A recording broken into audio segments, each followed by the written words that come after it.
Hi, welcome back to Tampa Tea. Today we're lucky to have the City of Tampa's Historic Preservation Manager, Dennis Fernandez, who will be spilling the tea on some maybe lesser known historic properties in the city. Well, thank you for having me. Excited to be here. And there are very few people that know more about some of the historic treasures, well-known and lesser known than you. You've been with the city for how long? Coming up on 25 years. I've been around a little while, seen a lot of changes in the city as well. I can imagine. So let's get started on a couple that you picked it out. We're sort of talking about some places where people probably drive by all the time or walk by all the time without realizing their significance. Sure. Let's start with the oldest house in Tampa. Sure. The oldest house in Tampa is really an interesting story, and I think we're very fortunate to still have it here among our local landmarks. It's the Stringer Stolniker House, which was built in 1842. Currently, it's located in North Hyde Park off of Cleveland, but it's taken a tour to get there. So originally, when it was built, it was located on the corner of what would be today Jackson Street and Florida Avenue. Literally Old City Hall. Where Old City Hall is located, correct. And in fact, when it was first located there, predated, of course, the current City Hall and actually predated the first City Hall that we had on that site. So 1842, I always think back on one of my favorite books, A Land Remembered, and I think of Florida when there was just nothing here. Tampa at the time wasn't even a city. Correct. Florida wasn't even a state. That's correct. We were basically a backwater frontier town and kind of a military outpost where the main thing was Fort Brooke. That's right. Where the convention center is now, right? That's correct. This building was built before Florida was a state, just 3 years later. And really Tampa, and that's really the context to keep in mind, it was just a small town with just a few hundred people that lived here, most of them just working to survive in this very uninhabitable environment that they chose. Hostile Seminoles, yellow fever, measles, right. Every kind of disease you can probably think of. Yeah, and if I'm right, the residents of this first home were doctors. Was a doctor. That's correct. The Stolniker family were the original owners, and the two sons that grew up in the house actually became physicians, local doctors, which was something that was very necessary, obviously, at that time. So.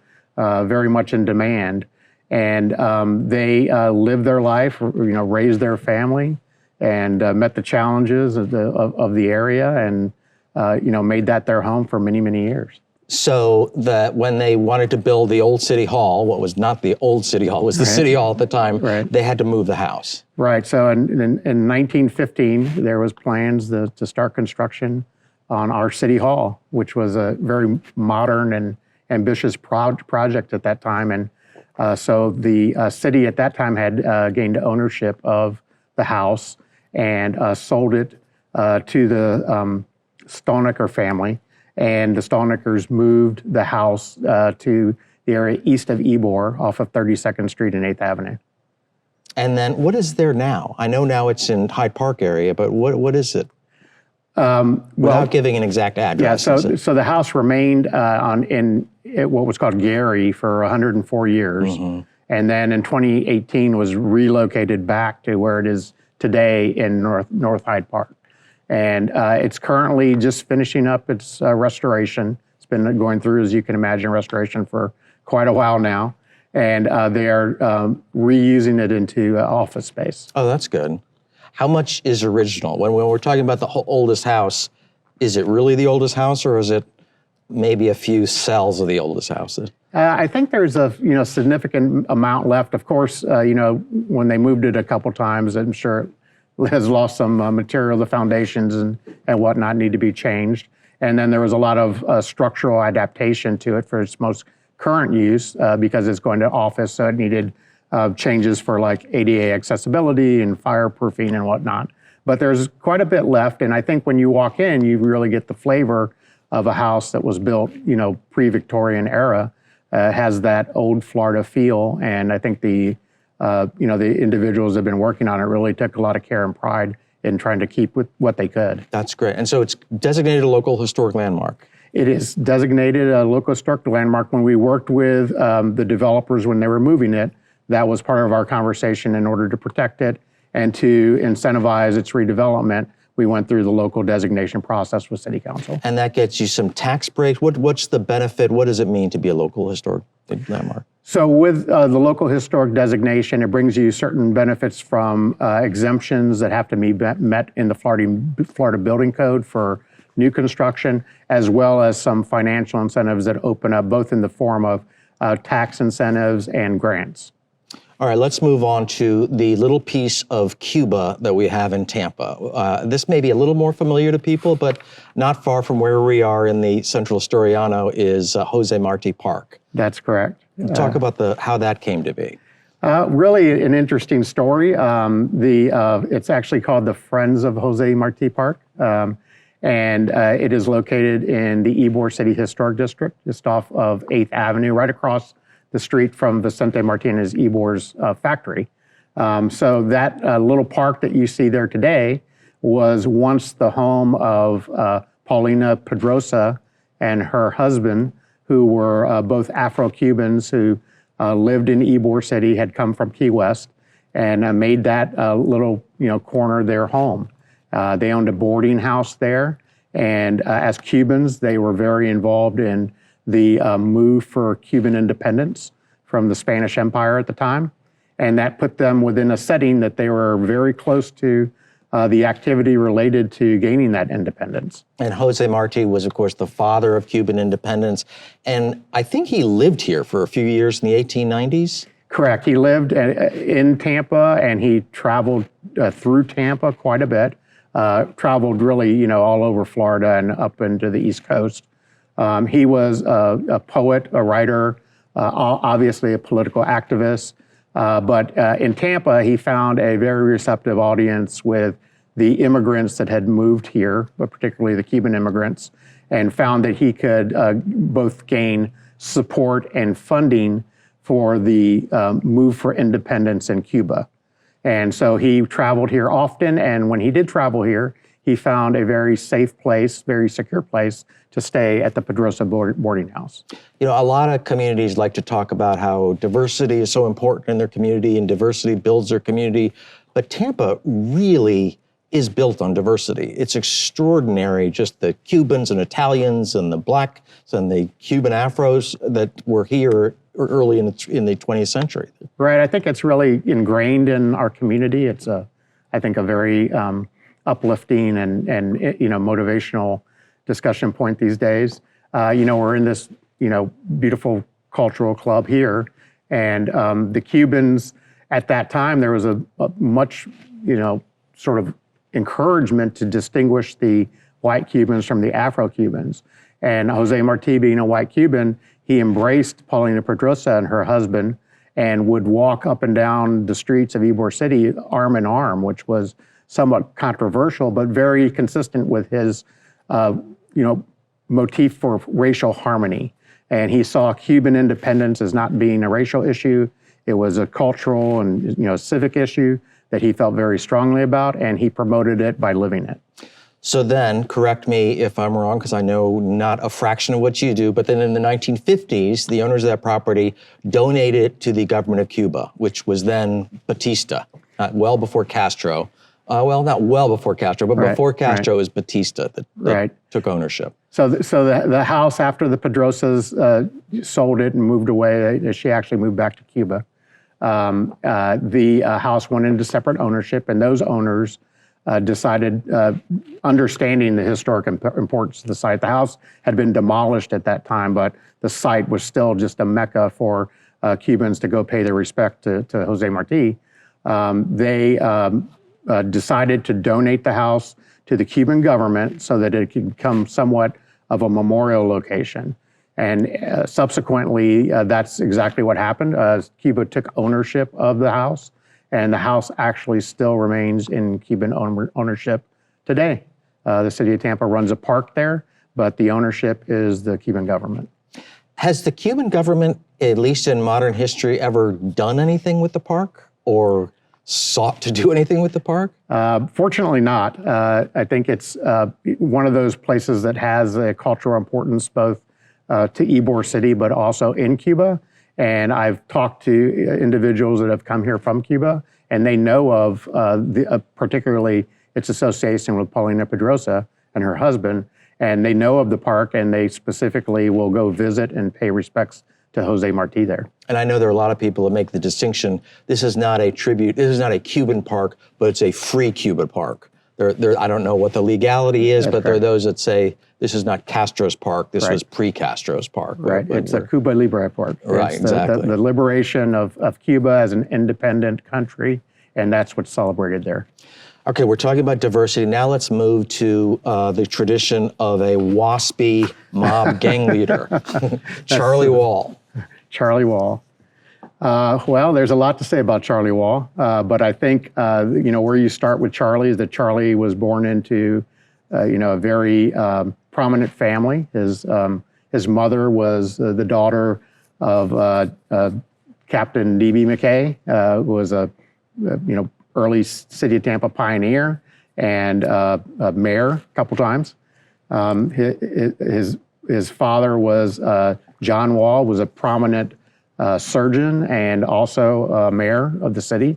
And so Charlie had sort of the oyster at his calling at that particular time for what he wanted to do. But he kind of took a different path and ended up kind of falling into some bad associations, which eventually led him into a life of infamous crime in our city. And so more people probably know Santo Trafficante as the Tampa mobster, best well known, but in the 1920s and 30s, Charlie Wall was the godfather, so to speak. They called him the White Shadow, I guess. That's correct.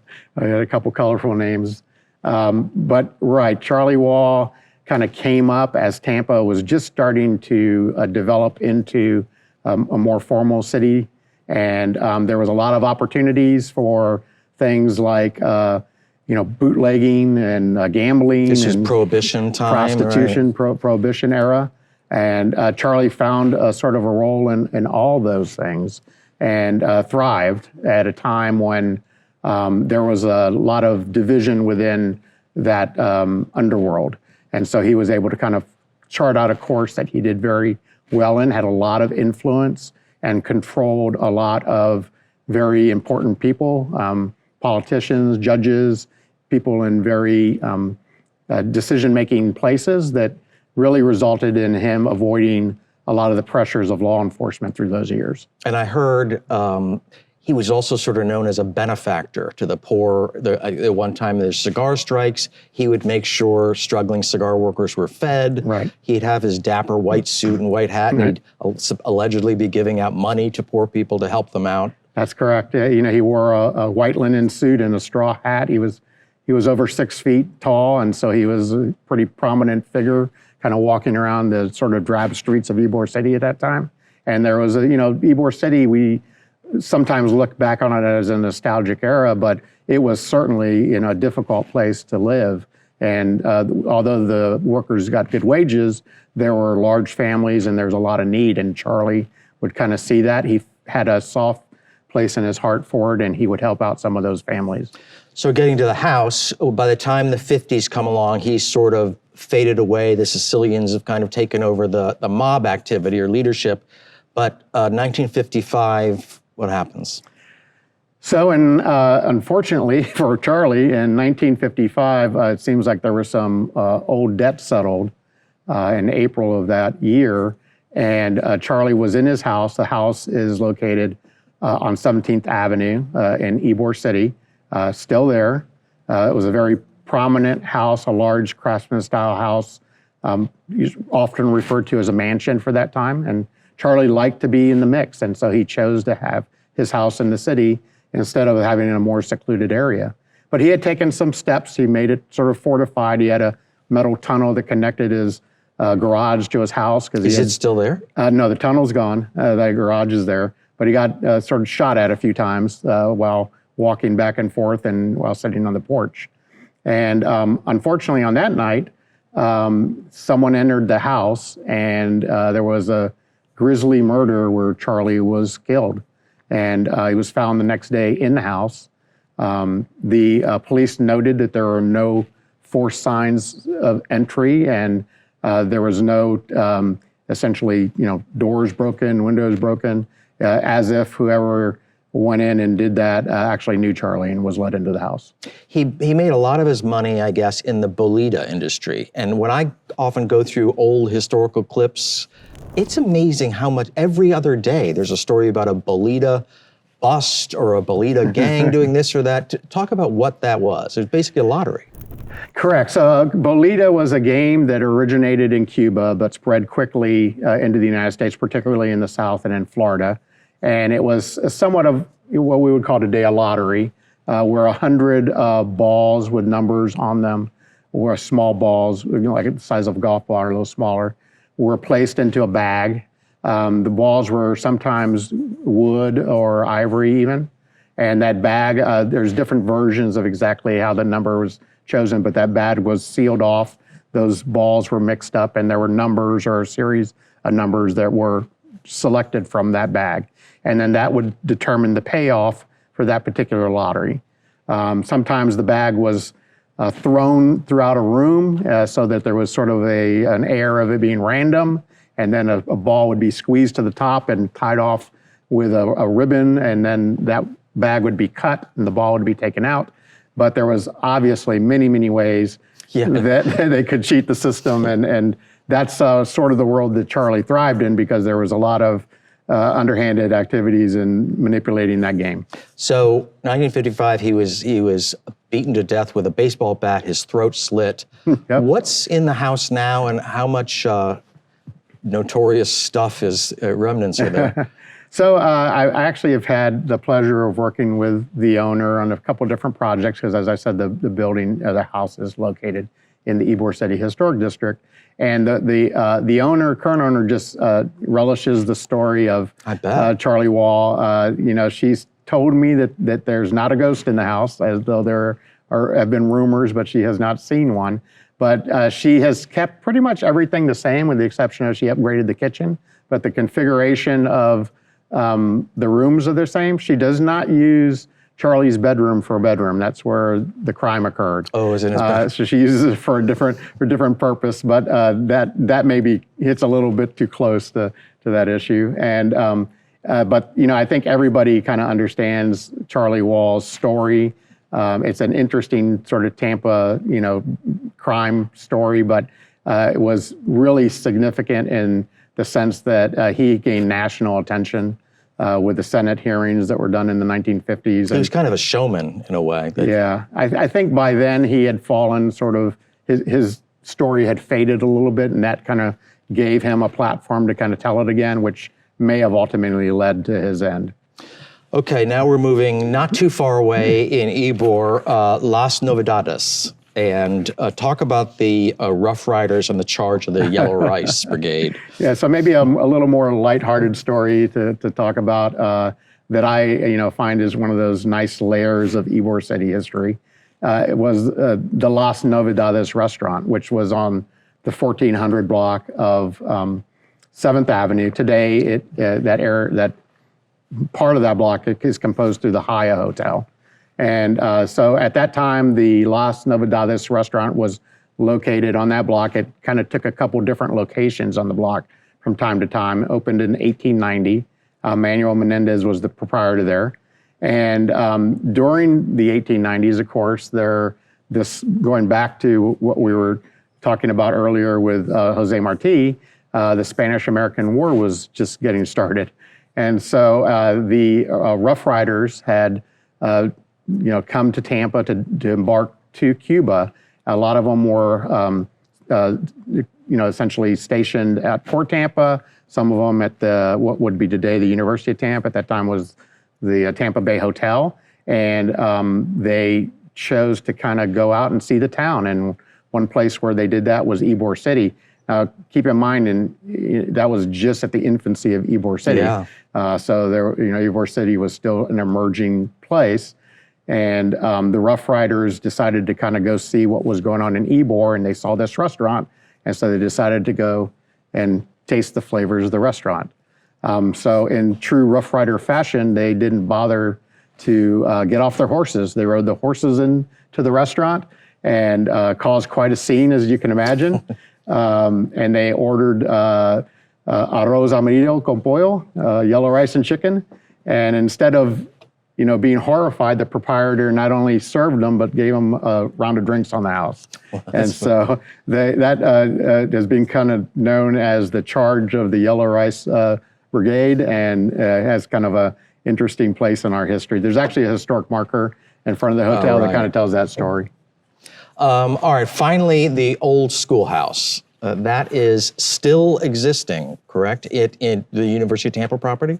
Yeah, that's really an amazing story. And when we kind of talk about a hidden gem, I mean, even when I started in my role, I didn't really understand exactly the sequence of how that happened. But if you kind of go back to 1850, and you're on you got to situate yourself on the west side of the Hillsborough River, was really nothing there. No bridge. Yeah, there was no bridge. Not a real pleasant environment. It was really untapped Florida environment with all the overgrowth and reptiles and mosquitoes and everything that you can think of. But in that area, a retired Army General Jesse Carter, decided to create his homestead for his family, and he bought 40 acres there and started his homestead. He had a young daughter named Josephine, and he wanted to provide her an education. There was not a formal public school in the area, and so he built this little schoolhouse, just essentially 17 feet wide by 16 feet long, and advertised for a teacher to educate his daughter and any other students that wanted to join in that. It's and I gather it was all female students. Yeah, the first class, it was 8 female little girls, essentially. And they'd have to take those on the other side of the river would have to take a boat over to get to school. Right, there was a ferry, and so the ferry cost just a few pennies to go across, and so they would have to, you had to have commitment to do this. They would get on the ferry each day and go across the Hillsborough River, go to the schoolhouse, and they would get their lessons for the day. And it was, went on like that for several years until the Haydens purchased the property. The Haydens owned the property for just a little while until Henry B. Plant came along and decided that he wanted to build a hotel on that location. And so he purchased the land from the Haydens and began to plan out the development of the Tampa Bay Hotel. The Tampa Bay Hotel was, of course, a huge construction project. I think I provided you some pictures, wonderful pictures that we have from that being constructed.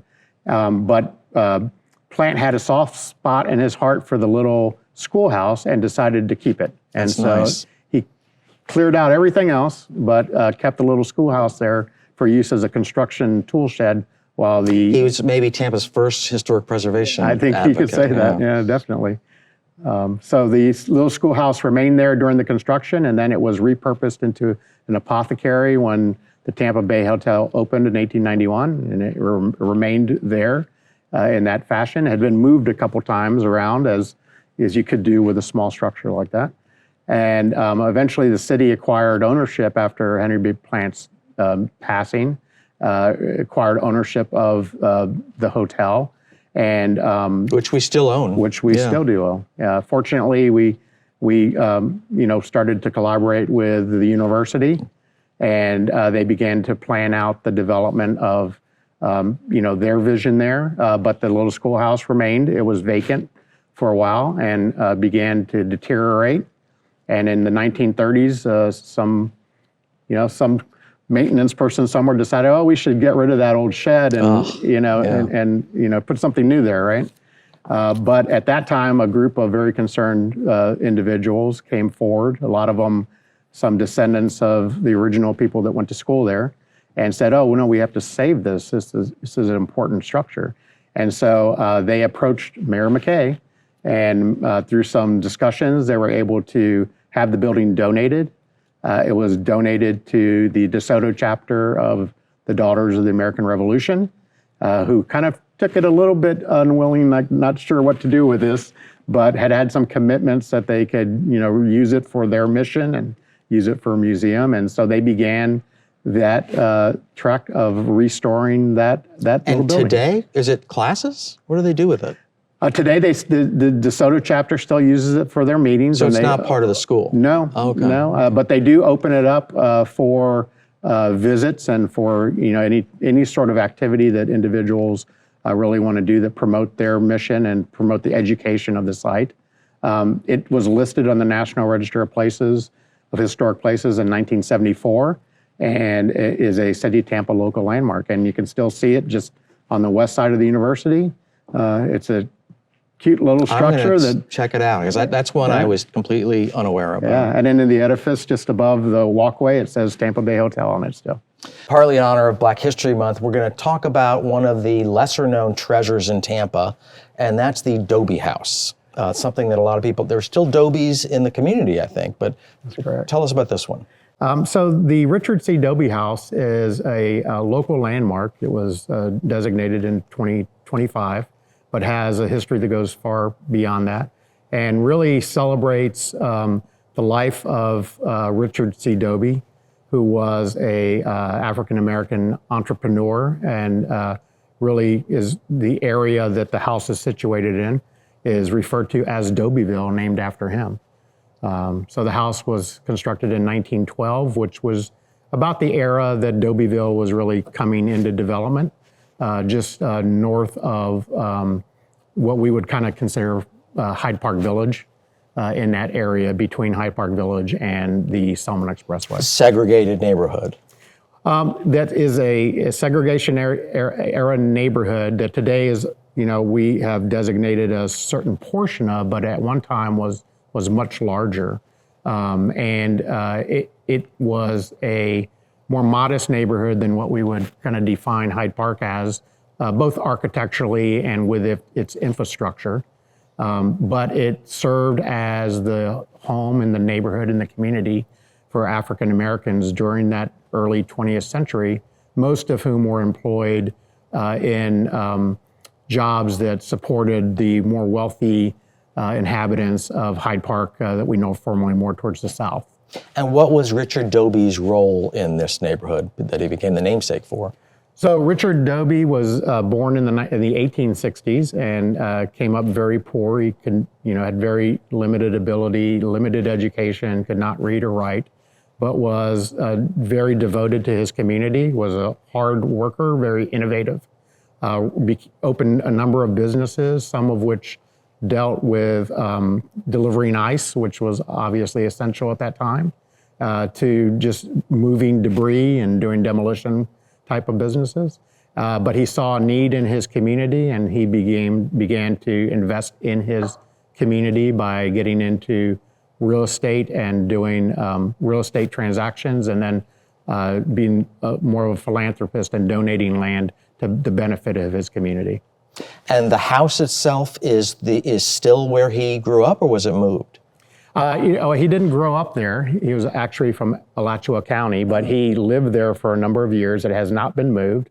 It's located, very fortunately, the development of the Selman Expressway spared it, as it did not spare many of the structures in Dobyville. That's mostly what happened to Dobyville is the Selman, right? A lot of Dobyville, unfortunately, was lost to when the Selman Expressway was introduced along the railway line. And in fact, one of the projects that Mr. Doby funded was the West Hyde Park Grammar School, a Dobyville school, that unfortunately was demolished as part of the introduction of the Selman Expressway. And then a few years ago, the city expanded the Hyde Park Historic District to encompass Dobyville. What's the significance of that? So going back a little bit, in the 1980s, when the National Register District was developed for Hyde Park, Dobyville was identified as an area that should be included. However, just for various reasons, it was not included. Just the level of support wasn't there at that particular time.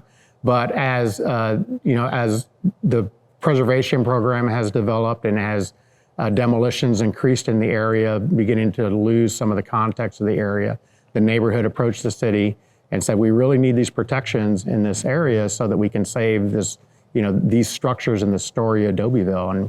And by all means, we agreed with that and supported that effort through the neighborhood association.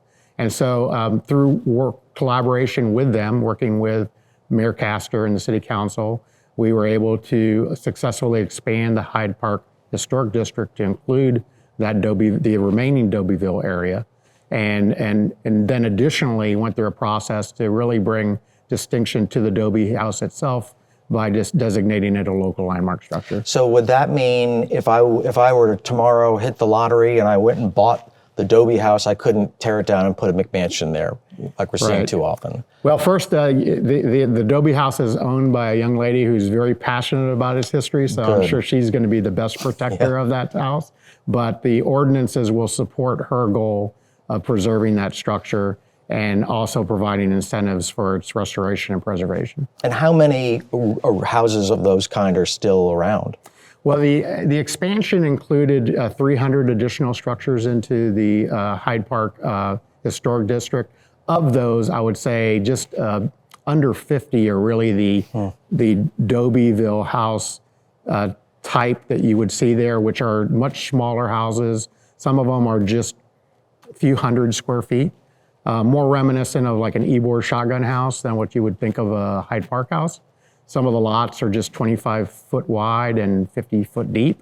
And, these were very utilitarian houses, but they tell the story, the full story of Hyde Park, a more complete story that I think really is deserving when we approach historic preservation as a community. He should be kind of a better name in Tampa, better known name in Tampa. I mean, he had a huge role. And I wonder if you could touch on another very prominent entrepreneur, the freed slave, Fortune Taylor, who really had a lot to do with making Tampa what it is today. Right, and I think, there's a lot of similarities between, these individuals. Fortune Taylor had a, pretty large swath of land on, I guess it would be more north of where Dobyville is, but also saw the need to improve the community by doing, quite a bit of philanthropic work and, essentially creating the bridge that now bears her name that crosses the Hillsborough River. We saw with, previous to that, commuting, across the river was very challenging. And so not only did that improve the population's ability to work and to travel and trade, but it made just a higher quality of life in general. Because I know Hyde Park is one of our national historic districts, and we have several. What are the others? Ybor, obviously. So the other national registered districts, which is a designation that is essentially granted through the National Park Service and recognizes in this case, a neighborhood, a community's importance and historic value. Within the City of Tampa, we have several, West Tampa, Hyde Park, of course, Seminole Heights, Tampa Heights, Palmetto Beach, Hampton Terrace. Ybor City, we have some other variations of those on North Franklin Street, for instance. Some of the more interesting designations nationally is the Ybor City Historic District, which is a National Register Historic District, but also has a higher degree of distinction as a National Historic Landmark District. And one of the reasons that is because of the cultural clubs like the one we're sitting in right now, which really represented the immigrant community and their support of immigrants as they came to the area to be able to educate, entertain, and support them financially as they assimilated into the United States.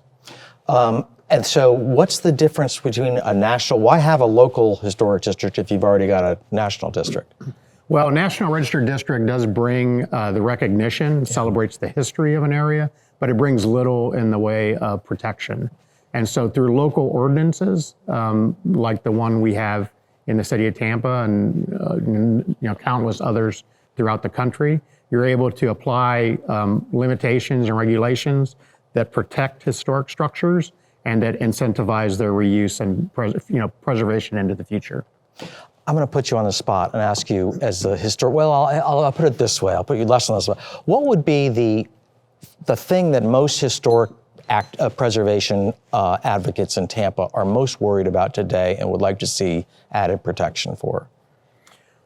I think in my opinion, I think just the success of cities like Tampa with so much interest in moving to them and redeveloping them, changing needs or perceived needs for what a house has to offer, leads to demolition, unfortunately. And so you can, within preservation, you can address, maybe previously inappropriate alterations to a building by reversing them and reversing those appropriately. But demolition is something that can't be undone. So preserving historic structures, within this boom era of development in the city is challenging. And let's say Seminole Heights is an example of a historic district.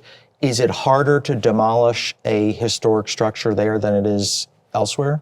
South of Gandy or something? Yeah, definitely. Within the local preservation ordinances that are applied to these areas, like Seminole Heights, you would have to go through a much more rigorous process to have a demolition approved through, in that case, the Architecture Review Commission, and there would have to be really an economic hardship with maintaining the structure that would be necessitated. Outside of a local area, locally designated area, it's much less rigorous to demolish a structure.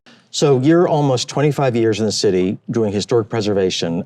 Just to forgive a personal question, do you feel more optimistic? Do you feel like you're on a losing battle in saving our gems, or are you getting more optimistic as more people appreciate the importance of that? Yeah, I'd say, there's some mixed days, but I don't ever feel it's a battle. I always feel that it's a collaborative effort. When you tell the story of historic structures, I think it encourages people to, get excited about their preservation so that these stories continue. If someone, back in the 1930s had made the decision to demolish that little schoolhouse, we wouldn't be able to talk about it today and wouldn't celebrate it. So I think there's a lot of optimism in preservation. With Tampa growing so fast, I think that mission has never been more important. And it's an economic development generator. I even saw, when I was looking up a little Charlie Wall house information, I saw properties in the area billing themselves as, we're across the street from the notorious Charlie Wall house. So. Yeah, I mean, heritage tourism is kind of this called in the world of preservation, and is a factor for historic designation. But really, it identifies a city's character and that sense of place. And I think, in the sense that historic preservation is really ingrained in the city of Tampa, we've, saw very, very early that it was important to preserve our historic neighborhoods, such as Ybor City. And we needed a process to be able to do that efficiently. And that's, fortunately for me, where I came in 25 years ago to pick up the reins and see it forward. Dennis, thanks so much for doing this. We'd love to get you back soon. We've got a lot more properties to talk about. Well, thank you. It's a pleasure.